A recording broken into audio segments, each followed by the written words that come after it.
Okay guys, getting you your last video update. So this is Ram and Blam working together. So they both heel on the same side. In the beginnings, as you're getting used to this, you're in this transitionary period, and before you get to off leash, you're gonna be a bit of a puppet master. So as you can see, Andrew has one e-collar remote in one hand with one leash, and the other e-collar remote and leash in the other hand. So eventually you should be able to move to like a leash coupler or something like that. But until we get there, sometimes you need to get Ram going forward and Blam going backwards, or vice versa. So you want to have individual leashes so that you can correct individually with the leash as well as the e-collar. And then as you can see, we like to make sure they'll still work separately. And this is a good distraction for them because, you know, they're brothers. They like to be with each other, like to hang out and play. And so having Ram in a down while Blam gets walked around is really good practice. We've also got my dogs, my personal dogs, running around, serving as a distraction. Good. So now we're gonna have Ram have a turn while Blam holds that down. And when they're walking together, typically I let the dogs decide who is on the inside, who's on the outside. Sometimes dogs do well, it doesn't matter, they do well both on the inside and on the outside. Some dogs, you know, one prefers to be on the out, one prefers to be in.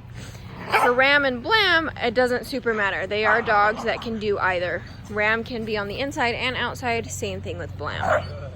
Good job, guys. Good. So we'll definitely go over this. This is something that we're not going to focus on right from the get-go. So right when they come home, we're going to focus on, sorry about the noise. These guys are getting their evening zoomies out. So right from the get-go, when they come home, we're not going to worry about them working together so much. We're gonna have you guys work them individually, get used to working them that way. Hey, Gizmo, Murphy, come. All right, that's enough. Down. Gizmo, down. Good boy. Get them to settle a little bit. Okay, so like I said, we're gonna have you working them individually so you can get used to all the training, get into a good rhythm, kind of get all four of you on a level of understanding as far as training goes. And then we'll bring them together in one of our follow-ups. Good job, guys. Andrew, let's bring them over to place. So place is a command I haven't shown you yet. So we'll include that in this video. So what place is it's a bed like these, or it can also be inside.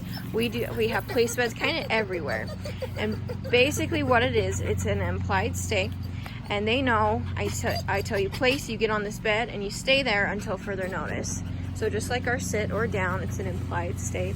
They gotta stay there until I tell them either give them another command or give them the release command. This is a good one to have dogs be part of things but not in things. So outside, let's say we're having a fire and I don't want the dogs to get burned or anything like that, or to get into the marshmallows that we're roasting. So I'm gonna put them on place so they can still be outside and be part of things, but they're not getting into trouble or getting burned or anything like that. Whereas on the inside of the house, let's say we're sitting down to watch a movie and I don't want dogs all up in my face, I don't want them on the furniture, I'm gonna put them in place. Or Christmas time, you're on the ground wrapping presents. I don't want the dogs to ruin all the presents or wrapping or anything like that, so I'm gonna put them in a place on the bed and then I can get my stuff done. So this is an awesome command. This is my favorite command. We use it in so many different aspects. We use it in the doorbell. So doorbell rings, we go to place. Ram, Blam, come, Ram, Blam, place, and then I can go answer the door and they're not going to jump on the guests or the delivery man or anything like that. Good job, guys. So this being an implied stay, I have to hit all 3 points of that release command. I have to get eye contact from them. The verbal word is okay, and then I have to use my body language to guide them out of the command. And I don't want to do anything to request the eye contact from them. They just have to offer it up to me. Good job. I know it's hard. Good. And this is also a good one to teach dogs how to process stress. I'm not going to tell them to lay down or sit or anything on the place, because place is the command in and of itself. So they can choose to do whatever they want on that bed. They can stand, they can walk around it, they can lay down, they can sit, as long as all four paws are touching the bed. And these beds are pretty easy to tell, you know, when they step off, because they have to step down from the bed onto the cement. Whereas, you know, this turf, I wouldn't want to place them on the turf, one, because it's too big. They can run around this whole thing. But going from here to here is not a big enough difference for them to understand. So if I start correcting them when the 1 foot comes off, they don't understand, oh, I need to get back on place, because it's not a big enough difference. Whereas if one paw comes off here and I start correcting on the e-collar, it's very clear why, because they know all four paws have to be on this bed. Good job, I know. It also teaches them that it kind of helps with separation anxiety. They can be okay while they're on a bed and you're in a different area. You're across the room, you're in the kitchen, what have you. Good job. Ram, blam, okay. Come on, ram or blam. Good. You give them that release command, and then they can kind of do whatever they want. Okay, guys. Good. So they're doing great. Ready to come home for sure. They're gonna be excited to see you. We'll see you guys soon.